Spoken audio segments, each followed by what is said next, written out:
දයාබර දුවේ පුතේ මම තමයි චන්දියත් අම්මා. මම අද ඉඳලා YouTube channel එකක් හදනවා ඔයාලා වෙනුවෙන්ම. ඔයාලාට ඉස්සර කාලේ සිංගිති කතන්දර කියලා දීම තමයි මගේ බලාපොරොත්තුව. මගේ channel එකේ නම තමයි අත්තම්මාගේ කතා පිටුව. ඉතින් මගේ චූටි දූල පුතාලට කියන්න යන්නේ මම අද කැත්තට උණ ගැනුන හැටි. ඉතින් මගේ දූල පුතාලා දන්නවද කැත්ත කියන්නේ මොකක්ද කියලා? ඔයාලා හොඳට මතක තියාගන්න ඕන පුතේ මම මේ කියන උපකරණවල නම් මේවා ඔයාලට ගොඩාක් උවමනා වෙනවා ශිෂ්‍යත්ව විභාගේ ලියනකොට හැම ඔයාලට ඕන වෙනවා ඒ නිසා ඔයාලා ඒවා හොඳට මතක තියාගන්න. ඉතින් දුවේ පුතේ කැත්ත කියන්නේ ඉස්සර කාලේ ගම්වල පාවිච්චි කරපු ලොකු පිහියක් වගේ තලයකට දිග ලීමිටක් හයි කරලා කැලෑවල පොඩි ගස් පඳුරු අතු වගේ දේවල් කපන්න පාවිච්චි කරපු උපකරණයක්. ඉතින් පුතේ ඔයාලා අහලා තියෙනවද ඒ වගේ උපකරණයකට උණ හැදිලා බෙහෙත් ගේන්න ගියපු කතාවක්? ඉතින් මේ අහන්නකෝ මගේ හොඳ දූ පුතාලා එකෝමත් එක රටක හිටියා පුතේ මෝඩ ගමරාල කෙනෙක්. ඔයාලා දන්නවද ගමරාල කියන්නේ කවුද කියලා? දන්නේ නේද? පුතේ ඔය ගම්වල හේන් ගොවිතැන් කරන උදවිය ඉන්නවානේ. එයාලා බුලත් විටක් කාලා ලේන්සුවක් ඔළුවේ බැඳගෙන තව පුතේ එයාලා දැන් වගේ කලිසම් අඳින්නේ නැහැ. අමුඩයක් කියලා තමයි අඳින්නේ. ඉතින් පුතේ පුතාලා දන්නේ නැහැ මේ අමුඩය කියන්නේ මොකද්ද කියලාත් නේද? මම කියලා දෙන්නම්. පුතේ දැන් ඔයාලා කෑම පෙට්ටිය පුතාගෙන යන ලේන්සුව තියෙනවනේ. අන්න ඒකට වැඩිය තව ටිකක් ලොකු ලේන්සුවක් අරගෙන ඉනේ පටියක් බැඳලා එයාලා ඒ ලේන්සුව දෙපැත්තට කරලා කලිසමක් වගේ හදා ගන්නවා. ඒකට තමයි අමුඩය කියන්නේ. ඉස්සර පුතේ මම පොඩි කාලේ මගේ තාත්තත් අමුඩේ ඇඳගෙන වැඩ කරනවා.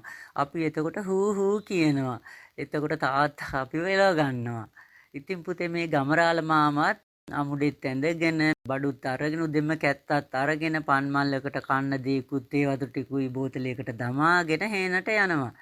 එදත් ඔය වගේ මේ ගමරාල මාමා හේනට ගියා. හේනට ගිහිල්ලා පම්මල්ල ගලක් උඩ තියලා හේන සුද්ධ කරන්න ගත්තා. කැලේ කපලා ඒවා එකතු කරලා ඒවා පුච්චලා ඉවරනකොට මේ ගමරාල මාමට හොඳටම බඩගිනි. ඉතින් ඊට පස්සේ මෙයා අර පම්මල්ල තියපු ගල උඩට ගියා. ගිහිල්ලා කැත්ත ගල උඩ තියලා එයා ගෙනියපු දේ කාලා තේ වතුර ටිකක් බීලා ආපහු කැලේ කොටන්න යන්න හිතාගෙන කැත්ත අතට ගත්තා. කැත්ත අවුවේ තිබිලා හොඳටම රත් වෙලා අල්ලන්නවත් බෑ. ඉතින් පුතේ මේ මෝඩ ගමරාල මාමා හිතුවේ කැත්තට උණ ගැනිලා කියලා. ඉතින් හොඳටම බය වෙලා කැත්ත අරන් වෙද මහත්තයා ගාවට දිව්වා. වෙද මහත්තයාට විස්තර ඔක්කොම කිව්වා. ඊට පස්සේ වෙද මහත්තයා දන්නවා මේ ගමරාල මෝඩයි කියලා. එහෙම දැනගෙන ඒ වෙද මහත්තයා කිව්වා මේ කැත්ත අරන් ගිහින් කුසියේ කලේ තියෙන තැන වලක් හාරලා කැත්ත වලලන්න කියලා. පැය භාගයකට පස්සේ ගොඩට ගන්න කියලා කිව්වා. ඉතින් පුතේ මේ ගමරාල මාමා ඒ විදිහටම කළා. ඇත්ත නේනම් මේ හොඳ වෙලා තියෙන්නේ. හොඳටම දැන් සීතලයිනේ. හරිම දක්ෂ වෙද මහත්තයෙක් තමයි කියලා වෙද මහත්තයා ගැන සතුටු වුණා. ඉතින් පුතේ ඔහම යනකොට මාසයක් විතර ගියාට පස්සේ මේ ගමරාල මාමාගේ නෝනා ඉන්නවනේ.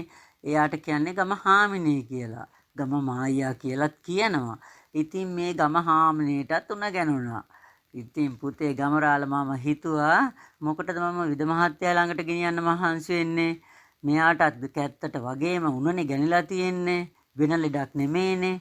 මෙයාටත් මම ඒ ප්‍රතිකාරෙම කරනවා කියලා කුස්සියේ කලේ තියෙන තැන ලොකුවට වලක් හැරුවා. වලක් හාරලා මේ ගමහාමිනේවත් වැළලුවා. කැත්ත වලලුපු විදිහටම. පැය භාගයකට විතර පස්සේ ගමහාමිනේව ගොඩට ගත්තා.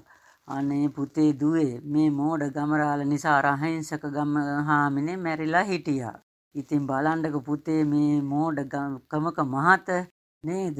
ඉතින් දුවේ පුතේ මම ආයෙත් ලස්සන මේ වගේ කතාවක් ඔයාලට අරන් එන්නම්. එතකම් මගේ පුතාලා මේක හොඳට බලලා අහලා මගේ channel එකට subscribe කරලා like එකක් දාලා comment එකක් දාලා share කරන්න. තව ඔයා වගේම කෙනෙකුට අහන්න පුළුවන්නේ. ඔයාලට බුදු සරණයි පුතේ දෙවි පිහිටයි ආයිබෝවන්